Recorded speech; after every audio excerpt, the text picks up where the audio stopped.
Marketing should not be a cost center for your business. It should not cost you money. It should make you money. And if it's not making you money, something's broken.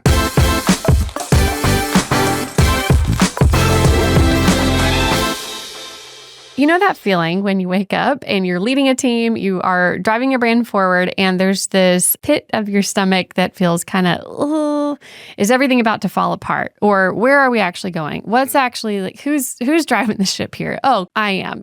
There's this difference of a feeling that you have when you have confidence in where things are going. There's an intentionality around your growth in your brand versus what we call accidental growth. And so we're hitting record today because we want to help you shift from accidental to intentional growth and just shift from that nervous pit of your stomach feeling to confidence and assurance in the plan that you have. That's where a lot of challenger brands that we talk to or work with at the beginning, they tend to show up, a lot of them, when they're in this moment of flailing.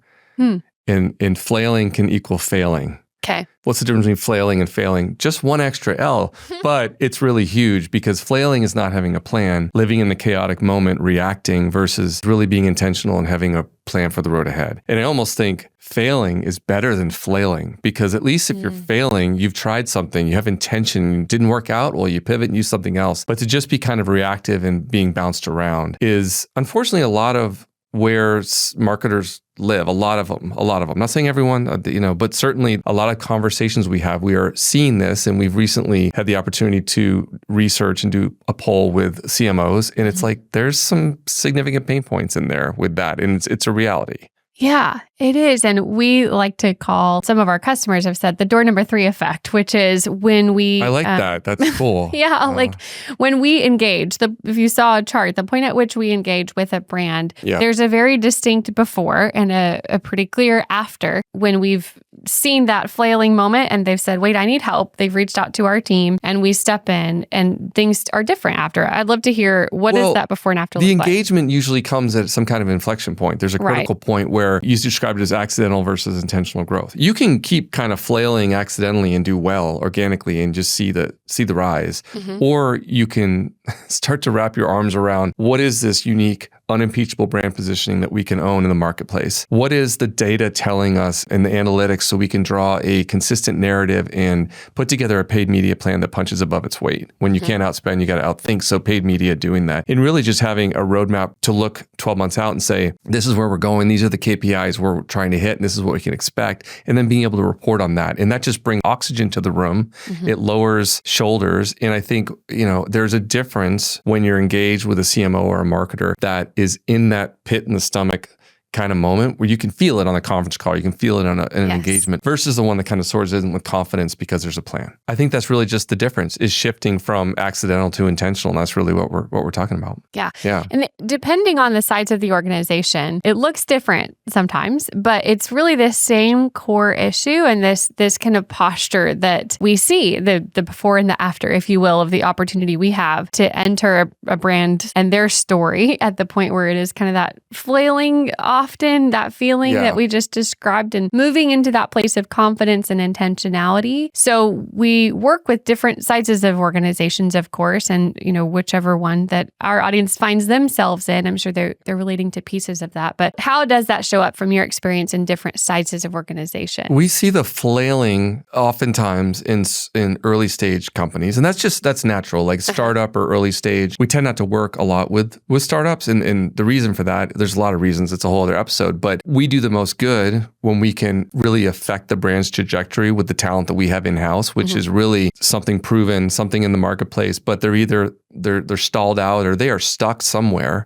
and being able to really apply narrative and paid media strategies to see that acceleration and that growth. But there's a lot of flailing, I feel like, when you're, maybe you're a one-man band or you have a really small marketing department. Bigger organizations, even enterprise level that we're working with, there's still a bit of that flailing. It's not like they're totally lost and don't have a plan, but there's aspects within the marketing department or within the plan that are broken. there's things. I mean, whether that's their digital strategy approach or whether that's the way the brand guidelines are not locked in a way that has people confused on what the voice and tone is every time they put something out, or whatever that aspect is. I think at any size organization, it's addressing the fundamentals. You got to have those fundamentals taken care of. And tell me a success story of one of the brands that we worked with that before and the after effect was pretty stark. And tell me a little bit, we don't have to tell the name if you don't want to, but just what was this situation when they came in, that those symptoms of kind of the, oh gosh, we've had some momentum, we've had some growth, but we want to make sure that we level up, that we engage a sophisticated partner like door number 3 to help us carry that momentum and start to have that exponential growth rather than truly flail out and actually lose the momentum. So that's a critical point, and it's a common point where we enter the story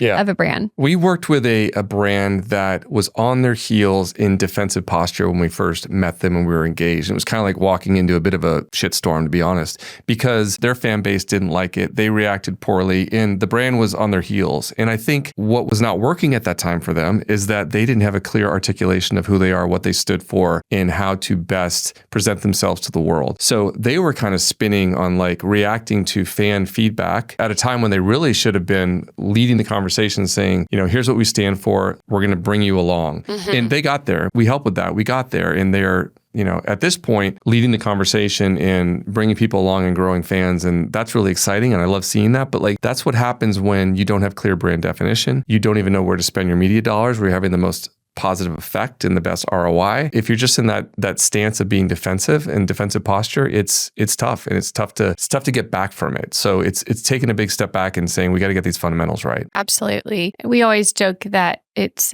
hard to read the label when you're stuck inside the bottle. And a lot of our magic is really being that trusted partner who can enter in a fragile moment like that. And a lot of our clients maybe already were working with an agency, or in some cases we were their first agency to work with of this nature. But it's really a common thing to have to take a step back and say, hold on, we need to move forward with confidence. How do we do that? What's not working? And kind of hit a timeout. So we often will start with an audit, and that might be of your creative work and see, is it the messaging that's not clicking, or then even an audit of the paid media efforts, which channel is broken, or where could we improve, and just level set there, and then devise a path forward of how to first get us out of that defensive posture and then move fully into that confident offensive growth, which is what we all want. Accidental growth is great for a while, but it's not sustainable and it's not repeatable. So it's shifting to having clear intention about where you're going and the investment you're making, because marketing should not cost you money. Marketing should make you money. That's how it's supposed to work. Say it again. Marketing should not be a cost center for your business. It should not cost you money. It should make you money. And if it's not making you money, something's broken. So I think if any of this is resonating and you're leading a team, you're leading